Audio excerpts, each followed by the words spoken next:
नमस्कार, मैं विजेंद्र कुमार। लगातार पुलिस सुधारों की बात हो रही है और जो अभी कार्यवाहक डीजीपी थे ओपी सिंह जो रिटायर हो रहे हैं, काफ़ी चर्चाओं में रहे और उसी कड़ी में जींद के पुलिस अधीक्षक कुलदीप सिंह जी ने भी एक नया इनिशिएटिव लिया है। तमाम मुद्दों पर बात करेंगे, आज उनके साथ मौजूद हैं। लेकिन सबसे पहले बात करते हैं, 2025 जा रहा है, 26 आ रहा है। सर, ये जो बीता साल कैसा रहा और 26 को लेकर आपके क्या चैलेंजेस आप मानते हैं पुलिस के सामने रहेंगे 26 में, और 25 कैसा रहा सर? काफ़ी उतार चढ़ाव हमें इस साल देखने को मिला हरियाणा पुलिस में सर। जी बिल्कुल। पुलिस पॉइंट ऑफ व्यू से देखें तो काफ़ी चैलेंजेस सामने आए 2025 में। स्टेट की बात कर लीजिए या फिर अपना इंडिविजुअल अगर जींद डिस्ट्रिक्ट की बात करें तो उसमें भी पर्सनली जो मैंने फेस किया कि कुछ एरियाज़ में क्राइम जो है काफ़ी ऊपर गया पर्टिकुलर हेड्स में, चाहे वो मर्डर के हों। लेकिन अच्छी बात ये थी कि मर्डर में वो स्पेसिफिक जो कोई गैंग राइवलरी की वजह से मर्डर्स होते हैं वो नहीं थे। तो वो जो है एक आपसी जो रंजिश होती हैं परिवारों में, ज़मीनी विवाद होते हैं या कुछ सोर रिलेशनशिप्स हो जाती हैं, तो उनको लेके छोटे छोटे हर्ट केसेस जो हैं मर्डर्स में कन्वर्ट हुए। तो वो एक चैलेंज रहा और उससे काफ़ी हमने लर्निंग्स भी ली हैं। और डेफिनेटली 2026 में वो जो कमियां रह गई, जो हमें एक पुलिस पब्लिक का जो कोऑर्डिनेशन होना चाहिए, एक इंटरेक्शन मोर फ्रिक्वेंटली होनी चाहिए, चाहे वो फिर एक गांव के लेवल पे हो थ्रू पुलिस चौकी हो या पुलिस स्टेशन के तौर पे हो या डीएसपी और एसडीएम मिलके जो है वहाँ विजिट करें। इस तरह के जो हॉटस्पॉट्स मैं कह सकता हूँ, क्योंकि जींद में कुछ ऐसे गांव हैं जहाँ पे इस तरह की छोटी छोटी हमें देखने को मिलती हैं कि कुछ ऐसी रंजिश जो है काफ़ी समय से चल रही हैं। तो वो हमने शुरू कर दिया है ऑलरेडी।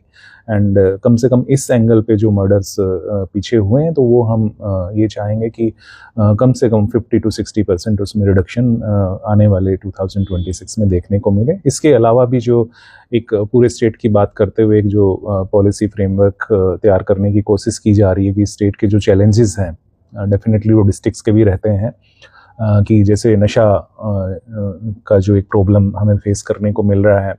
फिर दूसरा जो ये एक्सटॉर्शन कॉल्स जो आ रही हैं विदेशों में, कुछ लोग इंडियंस जो बैठे हैं एंटी सोशल एलिमेंट्स उनकी तरफ से या इवन विद इन जो इंडियन टेरिटरी है वहाँ से भी ये जनरेट हो रही हैं। तो और इसमें फिर जो साइबर क्राइम वाला एलिमेंट भी इन्वॉल्व हो जाता है। तो इनको लेके कैसे हम टेक्निकली अपने को साउंड कर सकते हैं, इम्प्रूव कर सकते हैं और बेटर वे में कैसे इनको कंट्रोल कर सकते हैं ताकि ये प्रिवेंट हो जाए। तो उसमें हमने अवेयरनेस पे थोड़ा ज़्यादा फोकस किया है इस बार। हमने कोशिश ये की है कि छोटी छोटी स्टोरीज जो रियल हैं उनको उस फॉर्म में प्रेजेंट करें थ्रू न्यूज़पेपर्स और थ्रू सोशल मीडिया, कि जिससे वो एक आम आदमी के मतलब जहन में बैठ जाए कि वो कुछ भी ऐसा करने से पहले वो सोचे, ताकि वो जो फ्रॉडस्टर्स हैं उनके जाल में ना फंसे। तो ये सब कोशिशें हमने दिमाग में रखी हैं एंड डेफिनेटली हम इन पे और काम करेंगे ताकि क्राइम जो आंकड़े हैं उनमें काफ़ी रिडक्शन देखने को मिले। सर, आपने इंसिडेंट्स की बात करी, जींद में काफ़ी इंसिडेंट हुए, लेकिन वो आपसी रंजिश के थे, कोई अच्छी बात है किसी गैंग से नहीं जुड़े थे। लेकिन आप क्या मानते हैं सर, क्राइम जो ट्रेंड है वो चेंज हो रहा है? आपसी रंजिश तो चलो एक अलग मामला है, आपने बताया कि जो साइबर फ्रॉड है वो भी काफ़ी मामले देखने को मिले, क्योंकि अभी एक हमने देखा था पंजाब का ये मामला, अमर सिंह चहल आईजी थे, पूर्व आईजी, वो साइबर फ्रॉड हुआ कोडगांव के साथ में। ये कितना बड़ा चैलेंज आप मानते हैं सर कि ये जो निशाने पर हैं साइबर फ्रॉड को लेकर जो क्राइम हो रहा है? बिल्कुल बिल्कुल, ये एक बहुत बड़ा चैलेंज है। जैसे मैं छोटी से 2-3 इंसिडेंट अगर शेयर करूं यहाँ जींद में जो मेरे सामने आए कि इन्वेस्टमेंट के नाम पे जो रिटायर्ड पर्सनल होते हैं, जनरली इन्वेस्टमेंट एक ऐसी चीज़ है, कोई रिटायर्ड पर्सन है तो जैसे उसके पास में कोई 1 CR 2 CR, चाहे वो कोई लैंड उसकी बिकी हो उससे आए हो या कोई पॉलिसी उसकी जो है मैच्योर हुई हो या जो रिटायरमेंट फंड्स हैं वो आए हों, तो वो सोचते हैं कि ज़्यादा उनको शेयर ना करें अपनी जो इन्वेस्टमेंट प्लान्स हैं। तो वो चुपचाप जो है जो ऑनलाइन साइट्स होती हैं उनमें वो सर्च करते हैं और कुछ ऐसे कॉन्टैक्ट्स उनको मिल जाते हैं जो फ्रॉडस्टर्स के होते हैं। ऐसे पोर्टल्स मिल जाते हैं जो एक्चुअल में कोई कंपनी के नहीं होते हैं, बट वो फ्रॉडस्टर्स ने जो एक पोर्टल बना रखा था वो होते हैं और वहाँ वो इन्वेस्टमेंट कर देते हैं और वो 3 महीने 4-6 महीने तक उसमें लगे रहते हैं एंड अपनी सारी पूंजी उसमें लगा देते हैं। अल्टीमेटली पता लगता है कि ये तो फ्रॉडस्टर था और उनके सारे पैसे चले जाते हैं, तो काफ़ी लेट हो जाता है। तो इसमें हमने जो शुरू किया है कि हम जैसे मैंने बताया कि इसमें हम कुछ छोटी छोटी स्टोरीज़ के थ्रू हमें अवेयरनेस जनरेट करने की कोशिश कर रहे हैं, और 1930 जो नंबर है इसके लिए हेल्पलाइन, ताकि मैक्सिमम अमाउंट होल्ड हो जाए जब भी कभी कोई साइबर क्राइम होता है तो उसकी हेल्प ली जाए, उसकी भी एक अवेयरनेस बढ़ा रहे हैं। तो इस तरह की चीज़ें हम कर रहे हैं। तो सर ये जो साइबर फ्रॉड का चैलेंज है, इसको लेकर अगर किसी के साथ इस तरह की कॉल्स आती हैं, लिंक आते हैं, लोग उससे कैसे बचें और कैसे एकदम से रिपोर्ट करें? आपने बताया कि 1930 पर तुरंत फ़ोन करें। जी तो ये किस तरह का ये मामला है? लोग और क्या-क्या मतलब आसानी से कैसे पहुँचे पुलिस तक? तुरंत ऐसा इस तरह का फ्रॉड होती है? जी, इसमें बिल्कुल हमें अवेयर होने की ज़रूरत है। सबसे पहले तो अपना आप थोड़ा-सा एक होता है ना कि एकदम से इमोशनली ब्लैकमेल नहीं होना है, थोड़ा पॉज़ लेना है। कोई भी ऐसा कॉल आता है, अभी एआई का ज़माना है जैसे आप देख रहे हैं, तो उसमें हम क्या कर सकते हैं कि एआई को, जो एआई से वॉइस मॉड्यूलेशन होके हो सकता है हमारे ब्रदर सिस्टर या पेरेंट्स की कॉल की जो वॉइस यूज़ करके भी कॉल हमारे पास आ रही हो, तो हमें अचानक से जो है परेशान नहीं होना है। कोई 1 मिनट या आधा मिनट का टाइम लेके उनको कॉल करके वेरीफाई कर लेना है। तो इस तरह की चीज़ें की जा सकती हैं। नहीं तो एक बार वो पैसे चले जाते हैं तो इट बिकम्स वेरी डिफ़िकल्ट कि उनको वापस लें। अगर होल्ड हो पाए टाइम रहते तो बड़ा अच्छा हो जाता है, नहीं तो अगेन कई बार ऐसे होता है कि वो यूएसडीटी या दूसरी डिजिटल जो करेंसीज़ हैं उनकी फॉर्म में दूसरे कंट्रीज़ की चेस्ट में चले जाते हैं, तो वहाँ से लाना तो it's really very hard. Sir आपने एआई का ज़िक्र किया, अभी आज आपने एक एडवाइजरी भी जारी की है कि भई जो वित्त मंत्री हैं भारत सरकार में निर्मला सीतारमण जी, उनकी वॉइस से एक मैसेज ट्रैवल हो रहा है कि भाई इन्वेस्टमेंट करो, इतना बेनिफिट होगा, प्रॉफिट होगा। तो ये कितना बड़ा सर, ये कितना डेंजरस है, कितना खतरनाक जी है? बिल्कुल, जैसे आपने जो क्वेरी पीछे पूछी थी उसमें मैं बता रहा था 2-3 इस तरह की स्टोरीज हमने शेयर की हैं, तो ये भी एक उसमें स्टोरी है एंड दिस इज रियल। आप देखेंगे सोशल मीडिया में भी हो रहा है एंड प्रिंट मीडिया में भी देखने को ये मिल रहा है कि हमारे देश के फाइनेंस मिनिस्टर की तरफ से कुछ स्टेटमेंट्स आ रही हैं जो कि झूठी हैं, मैं कहूँगा, क्योंकि कुछ भी उनकी स्टेटमेंट्स होती हैं तो जो पीआईबी है, इंडियन गवर्नमेंट का जो पोर्टल है, वेबसाइट है, उन पे वो अवेलेबल होती हैं रेडली, या फिर फाइनेंस मिनिस्ट्री की वेबसाइट पे होती हैं। तो मेरा सभी सिटीजन से, सभी जो इन्वेस्टर्स हैं हमारे सोसाइटी के, उनसे आग्रह है कि वो वहाँ वेरीफाई करें उनको, और वेरीफाई वो ईजिली हो जाती हैं। वो ऐसे ही किसी भी जो थर्ड पर्सन ये साइट्स होती हैं उन पे भरोसा ना करें, खुद से डाटा को वेरीफाई करें और इन्वेस्टमेंट तभी करें। तो अभी सर जींद के अंदर क्या सिचुएशन है क्राइम को लेकर कहें, या फिर सर नशे को लेकर? पंजाब के साथ लगता है, और नशे पर आपने जब नरवाना में थे बहुत काम भी किया था, अभी भी आप नशे को आपको काफ़ी फोकस कर रहे हैं, और जो दूसरा क्राइम है उसको लेकर क्या सिचुएशन है सर? जी बिल्कुल, नशा, जैसे मैंने बताया कि हमारे कुछ पेन पॉइंट्स जो हमने आइडेंटिफाई किए हैं, तो नशा उसमें सबसे ऊपर मैं कहूँगा है, क्योंकि ये टारगेट कर रहा है, जो नशा हमारे जो नौजवान पीढ़ी है उसको कर रहा है, जो कि हमारा पोटेंशियल है पूरी इंडियन सोसाइटी का।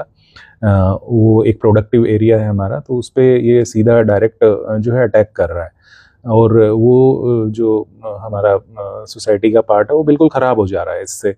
तो इसमें तो कोई डाउट ही नहीं है कि हमने ये पिछला जो साल गया है, आज जो ख़त्म हो रहा है, इसमें जी जान से इसमें काम किया है। चाहे वो प्रिवेंशन के लिए हमारी जो CIAs हैं या इवन पुलिस स्टेशंस हैं, तो वो सप्लाई चेन को डिस्टर्ब करने के लिए किया हो, या फिर अवेयरनेस के तौर पे जो हमारी नशा मुक्ति टीम एक स्पेशल हमने बना रखी है यहाँ पे, तो उसमें हमने जो जिन लोगों को लगा रखा है उसमें वो सारे पुलिस पर्सनल हैं, मेल फीमेल दोनों ही। तो वो डेली ही उनका एक शेड्यूल बनता है, वो स्कूल में जाते हैं, कॉलेजेस में भी जाते हैं, और गाँव में वो आइडेंटिफाई करते हैं कि आज कहाँ जाना है, जहाँ पे इस तरह की चीज़ें उनको नज़र आती है कि जो है नशा वहाँ पे कंज्यूम हो रहा है उन घरों में, तो वहाँ जाते हैं। वो उनकी जो कंज्यूम कर रहे हैं उनको विक्टिम की तरह ट्रीट करके उनका इलाज कराने के लिए उनको जो भी नज़दीकी सरकारी अस्पताल है या डिस्पेंसरीज हैं वहाँ पे लेके जाते हैं, और वो कोशिश करते हैं कि सप्लायर की इन्फॉर्मेशन भी उनको मिल जाए।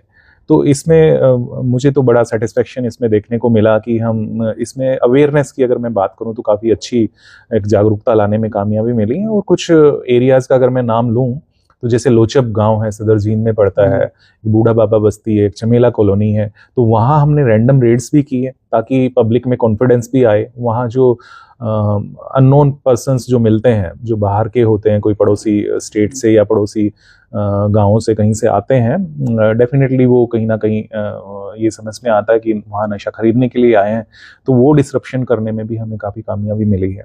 सर आप गांव तक पहुंचे, गांव का बड़ा मुद्दा है नशा, और जब दूसरा जो सर सर्दी का मौसम है, एक बड़ा मुद्दा है क्राइम का, चोरियों का शहर के अंदर, उसको लेकर भी आपने एक इनिशिएटिव लिया है।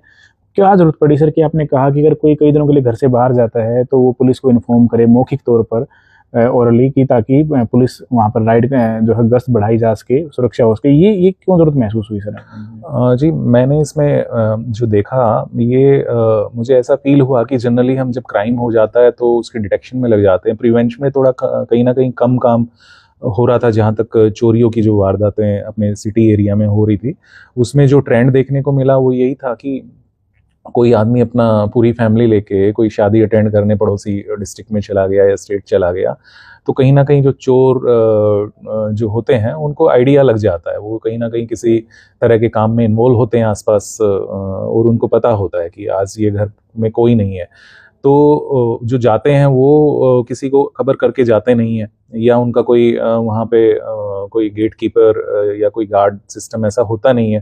तो ये एक तरह से एक एक्सपेरिमेंटल बेसिस पे हमने डिसाइड किया कि हम क्यों ना एक पहल करें, लोगों से अपील करें, अगर वो कोई 2 दिन के लिए 3 दिन के लिए ऐसे जा रहे हैं तो वो हमारे इन पर्सन आके वो करें। इसमें थोड़ा सा अजीब लगेगा इन पर्सन ही क्यों, बट हमने काफ़ी इस पर सोचा है।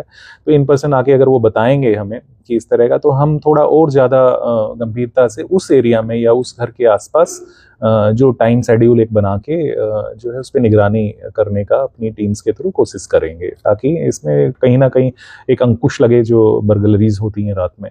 बिल्कुल सर, कोशिश अच्छी है और कोशिश होती रहनी चाहिए सर। आखिरी क्वेश्चन है सर, नए साल का मौका है, क्या कहेंगे सर? आपके सामने भी काफ़ी चैलेंजेस हैं, जनता के सामने भी, और एक मौका है, पुराना साल जा रहा है, नया साल आ रहा है। बस मेरा यही कहना है कि किसी के साथ बुरा मत करिए, आपके साथ कभी बुरा नहीं होगा, और खुश रहिए, दूसरों को भी खुश रखिए। Thank you. बिल्कुल, कुलदीप सिंह जी ने बड़ा विस्तार से बताया कि पुलिसिंग किस तरह से बेहतर जींद के अंदर हो रही है और क्या चैलेंजेस हैं, और वास्तव में सेवा सुरक्षा सहयोग का नारा है उसको एक बेहतर बनाने के लिए लगातार कोशिश हो रही है। और सबसे बड़ी जिनका जो प्रयास नजर आया जींद के अंदर, अगर कोई घर से बाहर जाता है, क्योंकि चोरी की घटनाएं इन दिनों आमतौर पर कई बार बढ़ जाती हैं, हो जाती हैं, लेकिन एक प्रयास इनकी तरफ से किया गया कि अगर कोई बाहर जाता है तो पुलिस को इन पर्सन, यानी कि फिजिकल तौर पर चलकर वो जो कंसर्न जो संबंधित थाना है, एरिया, उसमें जो है कॉन्टैक्ट करें, ताकि उनकी सुरक्षा हो सके। और काफ़ी मुद्दों पर इन्होंने बात की। नए साल पर आप लोग सब लोगों को भी शुभकामनाएं, और बेहतर पुलिसिंग पर आप लोग क्या सोचते हैं, कमेंट बॉक्स पर आप अपनी राय जरूर दें। नमस्कार।